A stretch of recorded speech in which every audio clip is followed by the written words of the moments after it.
Ooh. Of the 464 who started this journey in January, 413 soldiers remain on the field. Hold on a minute. Can somebody help me?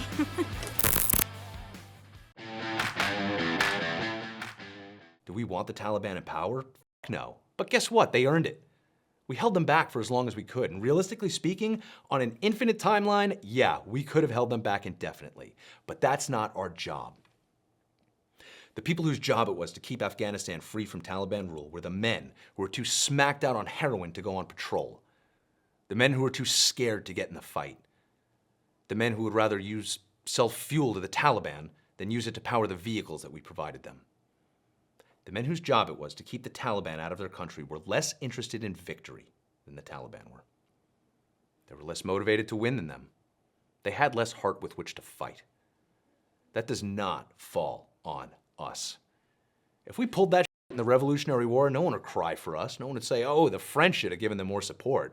No, it would have been shame on us for not taking the fight seriously. The Afghan army and the Afghan police lost to a superior enemy with a greater fighting spirit. And the Taliban endured, suppressed, outfought, and eventually triumphed over an enemy with infinitely more resources, but a fraction of the resolve. It's their country now. They wanted it more, and they got it. That, my fellow Americans, is on them. How we move forward is on us. Let's look at the military marriage life cycle from the beginning. It usually starts when a young private ventures out of his barracks and into the strip club. There he meets a lovely young lady with 3 kids who all need braces, a new daddy, and years of therapy. 9 times out of 10, that private will be married to that stripper within 3 months. This is not the norm in the civilian world. Why is it so prevalent in the military? Especially when every single time this kid is about to leave post, he gets the same spiel about not marrying the first fucking stripper that lets her finger blast her in the dance booth. So it's not like this behavior is being encouraged or even tolerated.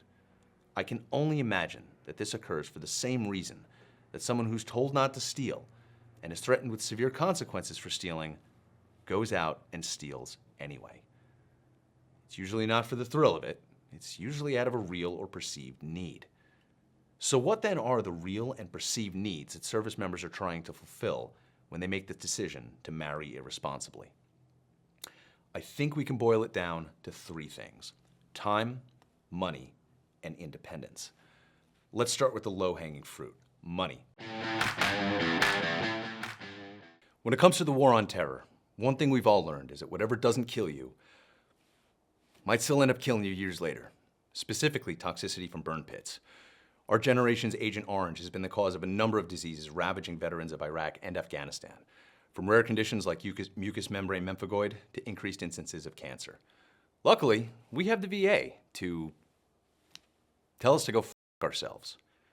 Or at least they had been for the last 20 years or so. But finally, the Honoring Our Pact Act, also known as the Burn Pit Bill, was passed through the House with what CNN called bipartisan support. Bipartisan, is that, did we actually get the Democrats and Republicans to agree on something?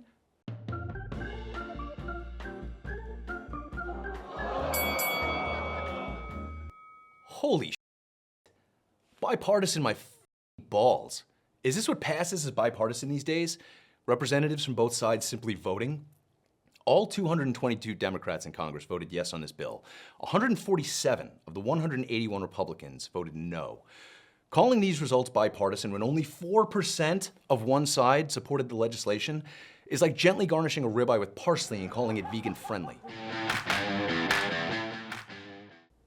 Whatever side of this conflict you're on, if any, your side is losing. And your side isn't losing to the people you're fighting. Your side is losing to the elected officials on both sides of the aisle who are collectively making an absolute mockery of both the Democratic and the Republican Party. I said earlier in the show that I served under both liberal and conservative administrations. I joked that there wasn't much of a difference. And from my perspective, as a grunt, both on deployment and in garrison, there wasn't. There was only us, our community. And during the time that I served, there really wasn't any partisan bickering. Political discussion, sure, once in a while, but it almost always ended with jokes or drinks or both. Since I got out, however, I've been blocked, deleted, insulted, condescended to, and to use the parlance of our time, canceled by platoon mates with whom I used to enjoy highly interesting and quite civil political discourse, simply because I didn't share their political views. What happened? What happened to our community? What happened to that September 12th unity? Simply put, our nation's leader drove a series of wedges between us to strengthen their own hold on all of us.